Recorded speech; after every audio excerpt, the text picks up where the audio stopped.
ಯುವ ನಿಧಿ ಯೋಜನೆಯ ಮತ್ತೊಂದು ಅಪ್ಡೇಟ್ಗೆ ಎಲ್ಲರಿಗೂ ಸ್ವಾಗತ. ನಾನು ನಿಮ್ಮ ಪ್ರೀತಿಯ ಶಿವು.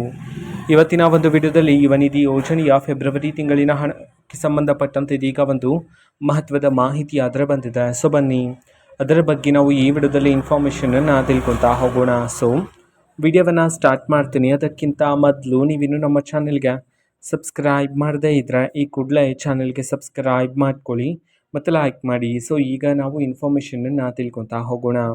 ನೋಡಿ, ಇವತ್ತು ಅಂತಂದರೆ ದಿನಾಂಕ 20/5/2026 ಇವತ್ತು ಯುವ ನಿಧಿ ಯೋಜನೆಯ ಫೆಬ್ರವರಿ ತಿಂಗಳಿನ ಹಣವನ್ನು ಈಗಾಗಲೇ ಸರ್ಕಾರದ ಕಡೆಯಿಂದ ವಿದ್ಯಾರ್ಥಿಗಳ ಖಾತೆಗಾದರೆ ಬಿಡುಗಡೆ ಮಾಡಲಾಗಿದೆ.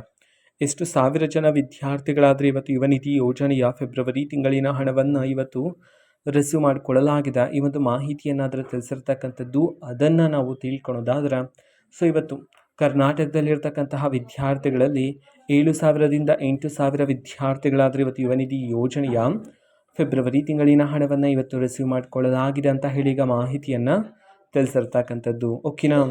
ಇದು ಇವತ್ತಿನ ಒಂದು ವಿಡಿಯೋ. ಇದೇ ರೀತಿ ಇನ್ನೂ ಹಲವಾರು ಯೋಜನೆಗಳಿಗೆ ಸಂಬಂಧಪಟ್ಟಂತೆ ಮಾಹಿತಿ ಬಂದ ನಂತರ ಆದಷ್ಟು ಬೇಗ ನಾನು ನಿಮಗೆ ಇನ್ಫಾರ್ಮೇಷನನ್ನು ತಿಳಿಸ್ತೇನೆ. ಅದಕ್ಕೋಸ್ಕರ ಆ ಚಾನಲ್ಗೆ ಸಬ್ಸ್ಕ್ರೈಬ್ ಮಾಡ್ಕೊಳ್ಳಿ. ಮತ್ತೀಗ ನಾವು ಫೇಸ್ಬುಕ್ಕಲ್ಲೂ ಸಹ ಈಗ ವಿಡಿಯೋಸ್ಗಳನ್ನು ಅಪ್ಲೋಡ್ ಮಾಡ್ತಿದ್ದೀವಿ. ಫೇಸ್ಬುಕ್ ಚಾನಲ್ ಲಿಂಕನ್ನು ಡಿಸ್ಕ್ರಿಪ್ಷನ್ ಬಾಕ್ಸಲ್ಲಿ ಕೊಟ್ಟಿರ್ತೀನಿ, ಕ್ಲಿಕ್ ಮಾಡಿಬಿಟ್ಟು ಫಾಲೋ ಮಾಡಿ. ಓಕೆನಾ? So thank you, bye.